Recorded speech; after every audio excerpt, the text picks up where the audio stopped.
और मनुष्य का स्वभाव शारीरिक और सांसारिक है। इसलिए परमेश्वर और मनुष्य दोनों आपस में एक दूसरे से मुलाकात अब कभी भी नहीं कर सकते।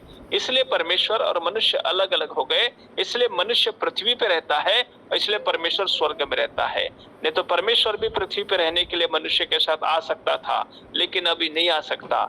इसलिए परमेश्वर ने क्या किया, फिर से वापस हमको जो है परमेश्वर से मेल कराने के लिए परमेश्वर ने अपने बेटे को भेजा, यीशु मसीह को। और प्रभु यीशु मसीह आया और उसने हमको और आपको इस रीति से अपने पिता से मिलाने का जो पूरा प्रयास किया है मेरे प्रियो, पिता से मिलाने के लिए हमें अपने लहू से धो देता है हमें, क्योंकि हमारा परमेश्वर पवित्र है और वो पवित्र परमेश्वर से हम पापी मनुष्य किसी भी रीति से नहीं मिल सकते।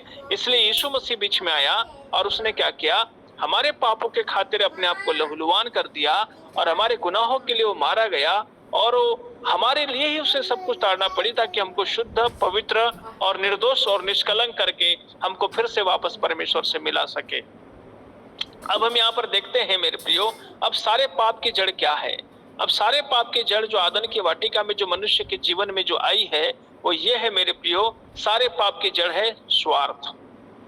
आज मनुष्य के अंदर में अपना एक नीच स्वार्थ आ गया है और अपने स्वार्थ के लिए, जैसे कि लालच है, लोभ है, अभिलाषाएं हैं, अपने शरीर की अभिलाषा है, अपनी आंखों की अभिलाषा है। सारे पाप का जन्म जो है एक इंसान के जीवन से केवल उसके नीच स्वार्थ के कारण होता है।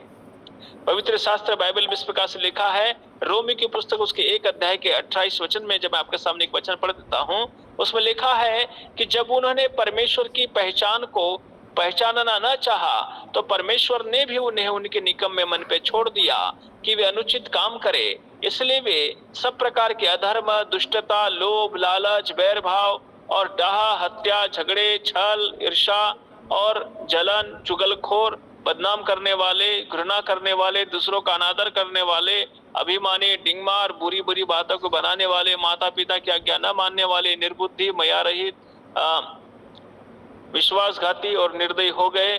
और ये परमेश्वर की विधि जानते कि ऐसे ऐसे काम करने वाले मृत्यु दंड के योग्य है, वे तो भी आप ही ऐसे काम करते हैं, वरन करने वालों से प्रसन्न भी होते हैं। इसलिए पवित्र शास्त्र बाइबल में स्पष्ट लिखा है कि जितने भी कार्य मैं भी आपके सामने पढ़ के सुनाया है, ये रोमियो की पुस्तक उसके 1 अध्याय के 28 वचन से लेकर तो 32 वचन तक है मेरे प्रियो। आप इसको पढ़ सकते घर में भी अपने आप, बाद में कभी भी। यह साफ लिखा है कि ऐसे ऐसे काम करने वाले सब मृत्यु दंड के योग्य है। ये कभी जीवन में प्रवेश नहीं कर सकते, कभी परमेश्वर के राज्य में वापस नहीं जा सकते, कभी परमेश्वर को अपनी शक्ल नहीं दिखा सकते, कभी परमेश्वर के सामने खड़े नहीं हो पाएंगे और परमेश्वर कभी भी ऐसे लोगों से मिल नहीं सकता। इसलिए यीशु मसीह ने क्या कहा, आप यीशु मसीह के बात को ज्यादा से ज्यादा समझने का कोशिश करें।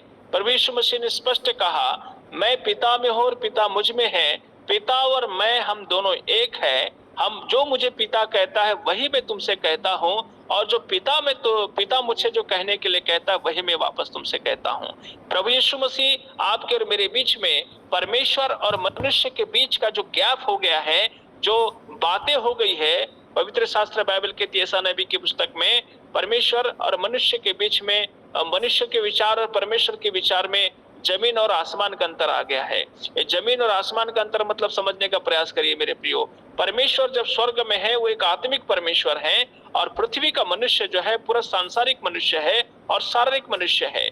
मनुष्य पृथ्वी का जो है वो अपने लिए सोचता है, और स्वर्ग का परमेश्वर जो है वो सबके लिए सोचता है। इसलिए बाइबल क्या कहती है मालूम है, वो धर्मी और अधर्मी दोनों पर मेह बरसाता है। वो पापी पर भी अनुग्रह करता है और धर्मी पर भी अनुग्रह करता है। वो परमेश्वर किसी को भी तुच्छ नहीं समझता है।